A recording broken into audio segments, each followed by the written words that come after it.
What's up, Facebook Livers? How y'all doing?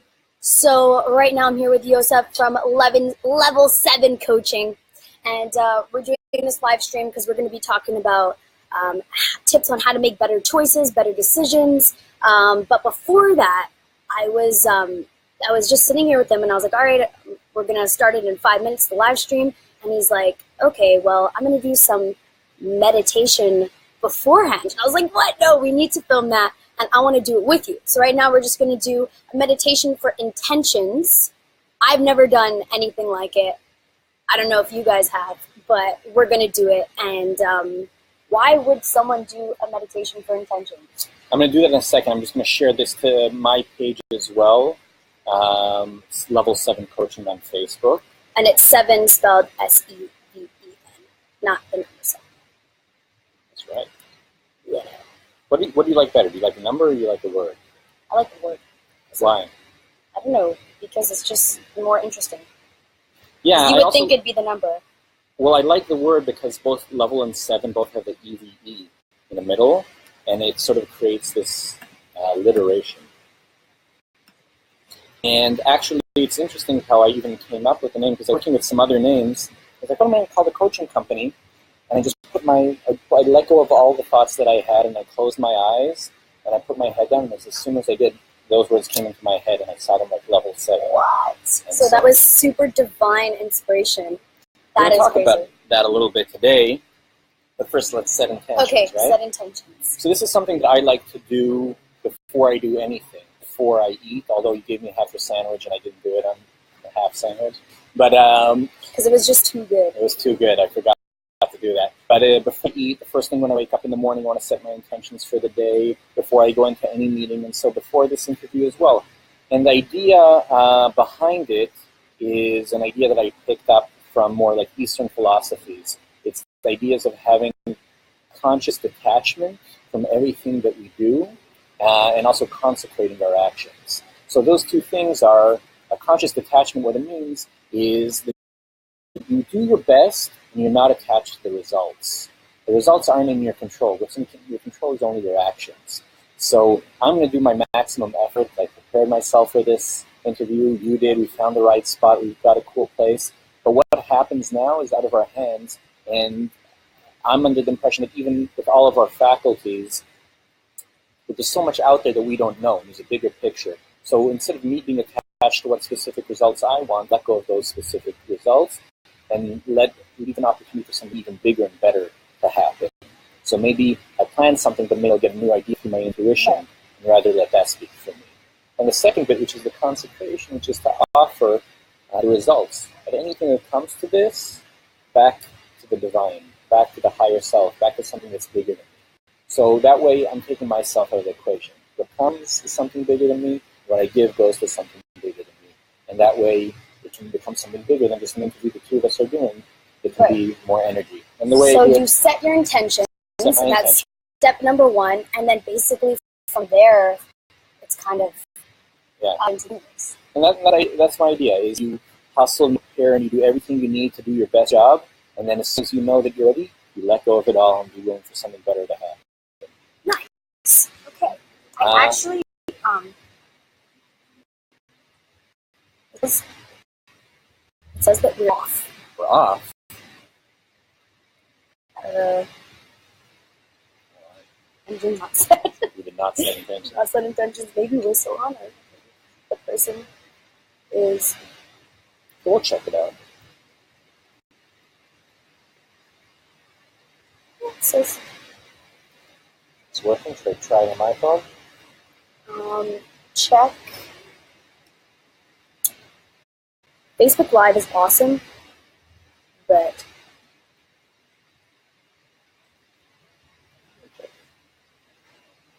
Oh no, it's because they're on the wrong page.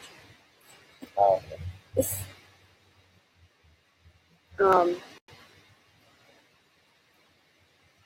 I think.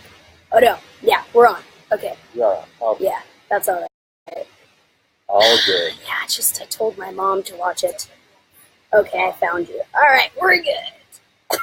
There we go. No mistakes. This is part no of the mistakes, big yes. Part of the intentions. intentions. It means that somebody else has to come and just the right time. Right. But now I want to share it with you. How'd you do that? How'd you share it? I want to share it. Button. When you okay, the page. Yeah. Right post. Oh. Yes. Nice. All right, we're back. Cool. So, some typing skills. I know, that's like, you have to be fast for something. You learn it in school when you're typing on your desk. All right, so for those of you who were here and on my other one, sorry for the confusion, we're going to be setting our intentions by a meditation. Yeah. With you. Meditation, visualization, whatever you like to call it. Basically, the important thing is to keep it straight back. Close my eyes. You can't tell if my sunglasses are closed. Take a couple really deep breaths.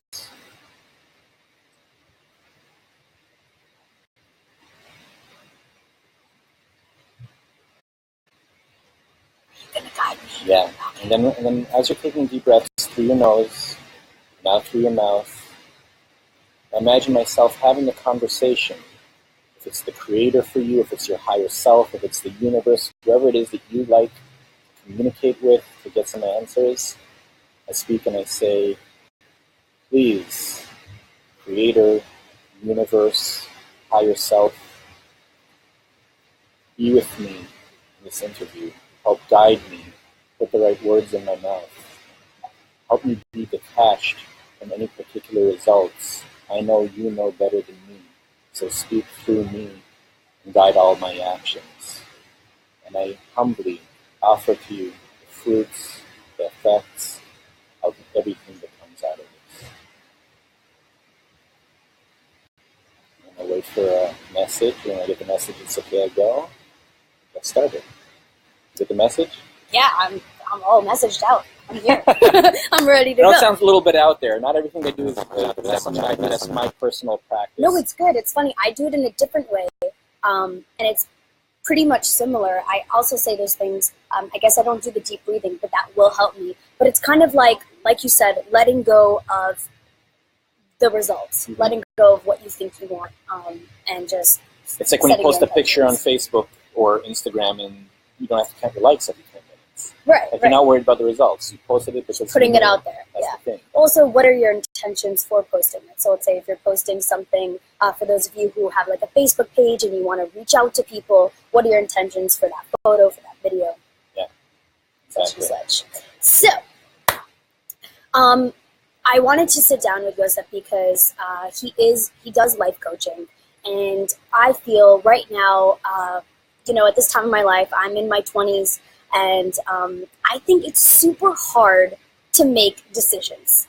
I don't know if that's just me, but I feel like the people that I talk to, the friends in my life, I've talked to them 20, 23, and they all have so much trouble making choices. And I know that we're going to mess up, and I know that's part of life, and you learn from mistakes and things like that. But what if we can have tools to making better choices? So, what are some tips for people in their 20s or whatever to make better decisions, better choices to get better results?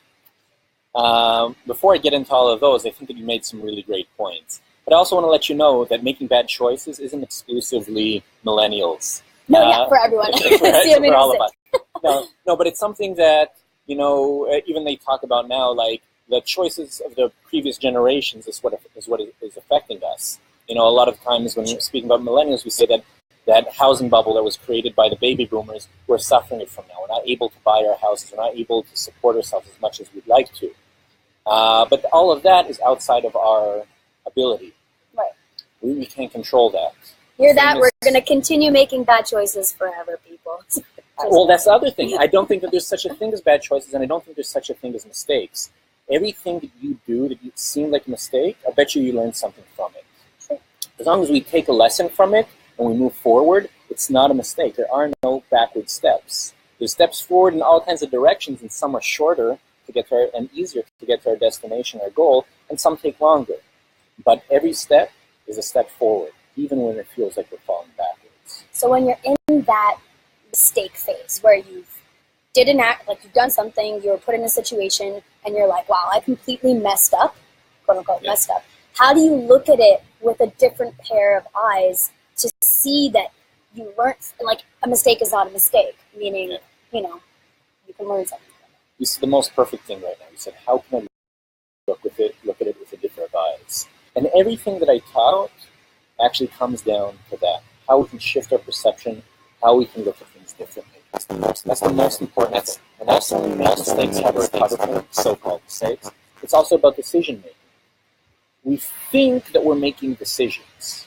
What I'm about to tell you is that when you think that you have free will and you decided you're going to have this sandwich, which is delicious, like egg white, goat cheese, something sandwich, I don't know, it's very good, and not a grilled cheese sandwich or a tuna melt or something else, you thought that you decided that to have that sandwich. I'm going to tell you that you really had no free will over that. And you had no free will over choosing this location versus a different location. It feels like free will, but our actions are dictated by our emotions. So however you feel at the moment, that's how you act. You act reactively to that emotion. So let's simplify this. Yeah. So essentially you're saying when you make a decision or a choice, let's take out that it's not your free will thing, just so to simplify it, you're saying that I make decisions and choices based on my emotions. Yes. Okay. Absolutely. You have an emotion, and from that emotion comes an action. Think about it. When you're in a good mood, you act one way. When you're in a bad mood, you act a different way. It would be a choice if you acted in a bad mood and suddenly you switched and you would act as if you were in a good mood. That would be a real choice. But those are very rare. But that's what we're going to learn to do. It's how to make shift. Conscious choices, real choices, not just be reactive to our situation. Because our emotions, we don't control those. Those come to us. But where they come from is we start with a thought. There's a thought in our head. If I have a thought all of a sudden, I'm not good enough, I'm not smart enough, I'm not pretty enough, I'm not old enough, any kind of those I'm not enough thoughts, it's going to trigger a feeling inside of me. For some people, hopelessness. For some people, anger. For some people, sadness. And we're going to act based on our anger or our hopelessness or our sadness. So it all comes down to how we think. And our thought is our perception. That's the eyes we see through. So that's the whole idea. I have these sunglasses here. I'm looking at the world. This is the world as it is. I put my sunglasses on. It gets a new tint. What I'm saying is that we all are wearing sunglasses all the time, but different colors. And you see the world one way and I see it a different way. But none of us are seeing it the way it is. And we see it based on how we were raised, our feelings, who our parents were, what our culture is. All those things affect the color of our sunglasses. And we look through it, and then no wonder there's disagreement between people. Right? Because that's blue. And you're like, no, it's red. It's neither. It's colorless. It's its own thing. But we give it a different color. Exactly. So now to bring it back to choices, so we don't get too off track, what I'm saying is the real choice comes at that level of perception. When we make a choice to change our actions, it's not going to last. That's why people try and quit bad habits, and it doesn't last. When we do it based on our emotions, that's not real, because our emotions, we can't control them. But when we do it based on our perceptions... So what would be an example of changing something based on emotion? So let's say I'm a smoker, or someone's a smoker, and they want to quit. And they've been saying that they're going to quit for, I don't know, a couple of months now. And each time they're like, I need to quit. So, but they don't. Right, because even listen to the words, I need to quit. So how do you feel when someone tells you you need to do something? That's a thought. Right. I need to quit. And then what feeling comes up, what emotion comes up from the thought, I need to quit? Tell me what to do. It's pressure, it's stress, I need to do it. I need to do it, but I'm not strong enough. And then a new thought comes, and then like, oh look, I never accomplished anything. So what should you say to yourself if you have an addiction and you are trying to quit? Again, it'll look different for each person, but already switching the words from I need to quit to I want to quit is more empowering. Right. I agree. But how do you get to the point where you really want to quit and not just pretending? Right. Like you're lying to yourself, essentially. Yeah, some people say fake it till you make it, and there's something there. But there's something deeper. If you'd like, I don't mean to put you on the spot, but if you'd like to work through a real decision you want to make right now, I'm happy to show you the process. Sure. I mean, it's for the people right now. actually. But yeah, all right, we can. Just a question. I think someone just saying hi. Okay, so let's say for me, a decision that I need. What about okay, my living situation? Okay. Like I can't decide if I want to stay in the city that I am, or if I want to go back to where I was. So like stay, let's say, in Los Angeles, or go back to Toronto. Okay. And I'm having trouble making that decision. It's all up to me. That's great. That's wonderful. It's all up to you. You can make the decision. So when you have the thought come up about making this decision, what goes through your head? I get really stressed out. You get really stressed out. Yeah. Why? What's the thought that's repeating in your head about it? What causes you the stress? The stress is already a reaction to the thought. Thoughts are like maybe I won't be able to do this. It's too far fetched. Like it's too out there. You're talking about staying here. Yeah, like Yeah.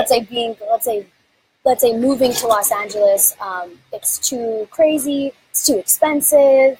How will I now do when it? you're saying it's too crazy, it's too expensive, it is crazy and it is expensive. Those are true things. But some people do it. Right, So what are the thoughts you're telling yourself about it? that it can't happen. That it can happen, or that? I guess that I can't make it happen. Thank you. That's vulnerable, and I appreciate you saying that. And it's hard to admit. But that's the first step, is to say, what are the thoughts that are coming to mind now? You're very capable. I've seen everything that you've done. I have no doubt. But guess what? We all have doubts about ourselves. So it's normal to say, I don't know if I can make it. I don't know if I can happen. And you have that thought, and what feeling does it bring for you? I mean, it's something that I just don't want to touch. Then I don't mind up planning or going forward with. It creates you stress, is what Yeah. you said. And the action is avoidance. Right. I don't want to touch it. Yeah. I'm just going to keep doing things. Yeah, to like not think about that. Guess what? When you have a thought that you can't make it, it's normal to feel stress, and it's normal to avoid stress. Those are things that a lot of people do. But I have a question for you. If you could create a new thought, you don't have to believe it right now. If you could create a new thought that would be more productive for you in the situation, what would that new thought be? I guess it would be not saying I guess, and I can make it happen. I have all the tools to make it happen. That's all. Right. So, right, I can make it happen. I have all the tools, I have everything inside me that I need to accomplish this. I've been successful before. What about when Do it you're again. stuck though? So we're gonna get there in a second. Okay. Because this is a decision where you want to be here. But It's not that you're deciding which one's better for me. well, so what happens is that when I say those things like, oh, it's too much, it's too crazy, it's too expensive, etc., I start saying, well, you know what? I should just stay home. It's easier. I'm more comfortable. Absolutely. So now let's try the new thought. Now imagine that you had implanted in your head now this new thought, I'm capable, I can do it, I have everything in that I need to accomplish this. What kind of feelings might come up for you? Excitement. Yeah. What else? Say it again.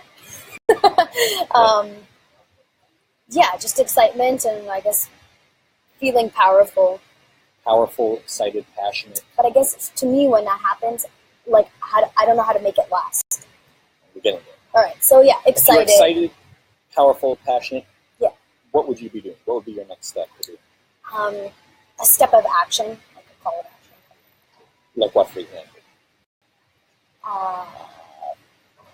To I don't know, figure out how to stay here. I mean, I guess maybe look at places or look at schools. Like I have been looking at schools, but I don't know. I just get stuck in that area. I mean, I haven't found like. So you look for places, you look for schools, but imagine you were excited and you were passionate in every moment now. What would you be doing? What else would you be doing to make sure that you could stay here? Not being negative. Don't tell me what you're not going to do. Tell me what you are going to do. Get more information. Get more information. Stay focused. And just stay focused. Essentially, like when I'm not focused, then I get discouraged. So the idea here, when you say stay focused, and you've said some specific things, look at schools, look at places, is you ask yourself, with a more helpful thought, what would I be doing? How would I feel? What would be my action? Write down those actions, the specific things, set them as goals, and then you do them. That's the key. Then you have to follow through and you got to hold yourself accountable. People work with a coach helps hold them accountable, but you got to hold yourself accountable. And the way you do that is buy-in. How do you create buy-in for yourself? Because I can tell you to do that. I could have just told you, why don't you just do more stuff? You wouldn't have gotten to the same place. But now imagine yourself doing all those things. Finding a new place and a school, and you're doing your passion, you're excited about everything. Where do you see yourself in the year? Excited. Doing what have you accomplished practically?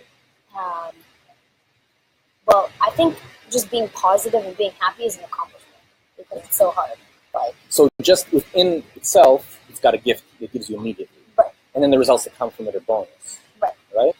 So that's the thing. The one choice we always have, sometimes we can, talk about choices. You can shift your surroundings. If it's too hot here, I can move somewhere colder. There's some things that we can change about our environment.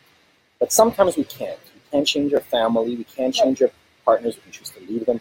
We can't change a lot of things. There's one thing you can always change. That's your perception of how you see it. There's a famous quote from a Holocaust survivor called Viktor Frankl. So he was in the worst situation ever. And he said, the one basic human liberty that can never be taken away is to choose our own perception, to choose our own attitude. Paraphrasing. Even in the worst situation, you always have control over how you see things. And the truth is, when you have a new perception that's more positive, that creates positive thoughts, which creates positive emotions, which creates new positive acts. And what happens with new positive actions? You have better results. When you come to something with energy, you get better results. And those results come back and show you, oh look, what you thought about yourself was true. You can accomplish it. And it puts you back in that cycle. Most of us are in the negative cycle. Negative view of the world, I can't do anything about it, it's too hard. Negative feelings, depression, anger, negative actions, we fight people, we give up, we go into our own hole, all those different things. And then of course we're not going to get good results. And then we can tell ourselves, see, I was right.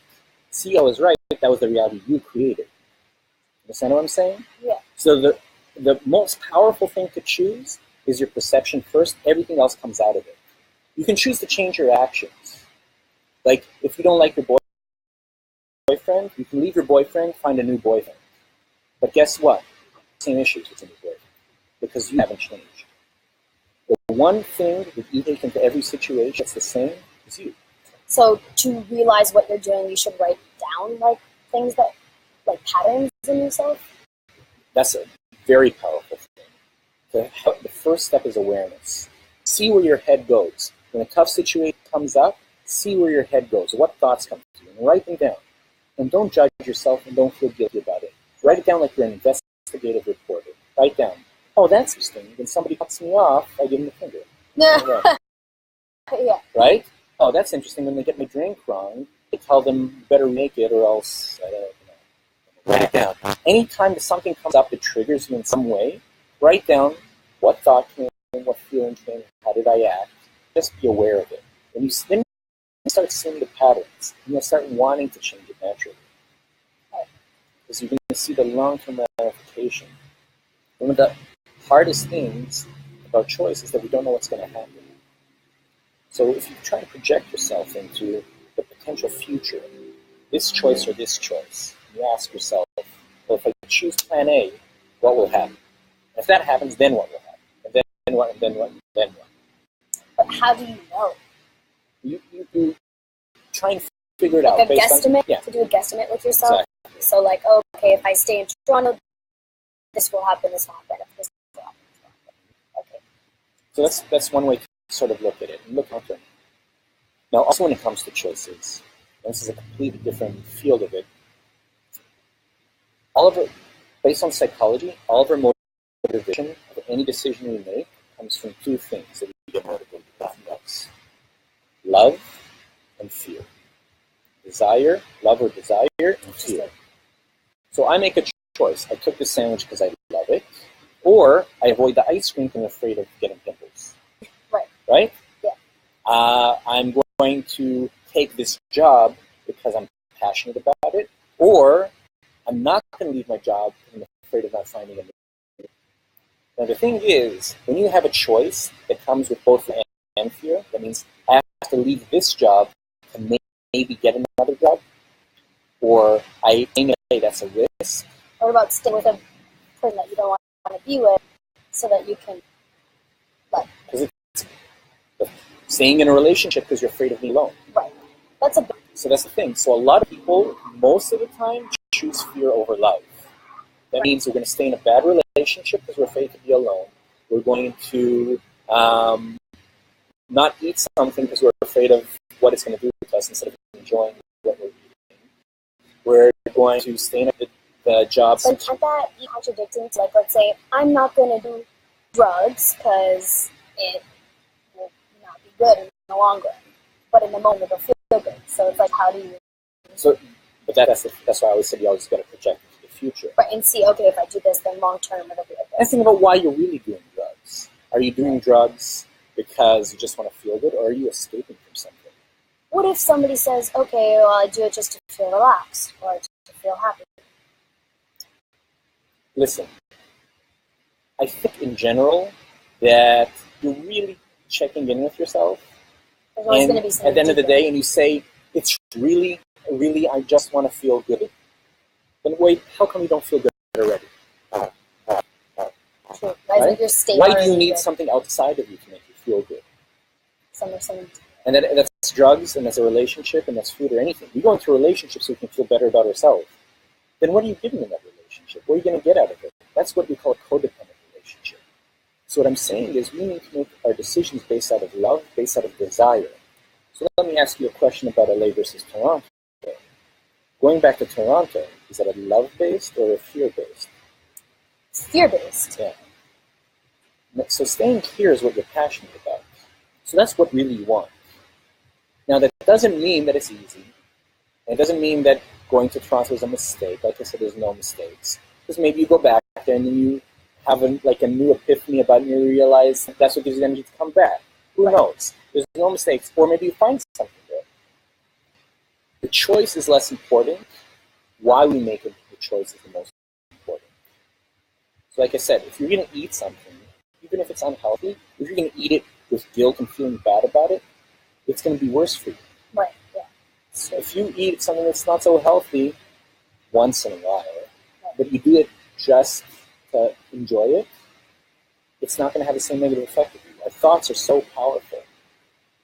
That's across everything. That it makes the thing bad. Yeah. Anything. It can make good things bad and bad things good. So that goes with ourselves too. Thoughts on ourselves, everything. How we see ourselves. It can be... Absolutely. So whatever we tell ourselves gets reinforced. That's why people do affirmations. And affirmations are important. We'll believe that is the second step, which is act out on it. You can do affirmations and tell yourself in the mirror all day how great you are. Right. If you don't go out and do something about it, look for a job, take that audition, Be productive. whatever it is, create, whatever it is you want to do, you're not going to get results. Right.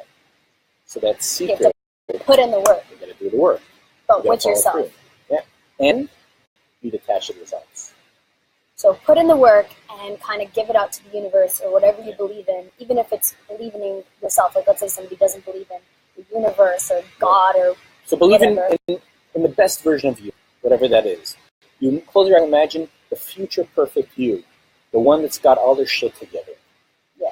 What would they do? Yeah. What decisions would they make? Yeah. I like that. That's a good one. Yeah. What would the best version of you... Yeah. What choices would the best version of you make? Exactly. You have in every moment, whatever you decide defines who you're being. In every moment, you can decide who you want to be. Yeah. And reshape it. You can be the future perfect you now. It's all about the consciousness, the perception, the way you see things, and the action you take from it. Make sense? It makes a lot of sense. So can we recap really quickly? That's a lot of stuff. That's a lot of Okay. Let's put in your words. Okay, so recap. Number one, what we did was set intentions. We set our intentions before doing an action. So before we wanted to give, we set intentions and let go of the results. So we told ourselves, okay, we let the divine in, because I guess I'm someone who believes in the universe, a higher power, things like that. So we put our energy out there and we're like, okay, we're going to just have divine inspiration. So we did that little meditation and set our intentions for how we wanted this to go, and for, putting the right words in our mouth and things like that. So you can use that technique for before going into a job interview, before just anything, because your intentions always want to be set. Your intentions are the seed of your tree that you want, and you want it to have fruit. And then on the other side of it, after I come out of a meeting or come out of this interview, I'm going to go back, I remember to do it most of the time, and I say, thank you. And I have appreciation. Thank you, universe. Thank you. Because it went exactly the way that it was supposed to go, and hopefully the way you actually wanted it to go, but at the same time letting go of what you think you know and what you think the results you think you want, essentially, right? Because we don't always know what's best for us. Sometimes I know in so many situations I look back at what I thought was best for me, or how I thought that I wanted things to go, and then I realized, wow, like actually it's so much better that it went this way, or that, whatever. Like if you got fired from it that you really liked, you went to apply for the new job, and that was a better job and paid more, and it's like way better. So we set our intentions, aka the seed of everything, so we could have a beautiful tree of, and then we talked about basically decision-making choices, and Yosef helped me with something of mine, deciding where I wanted to be currently in my life. So for me, it just so happened to be a city.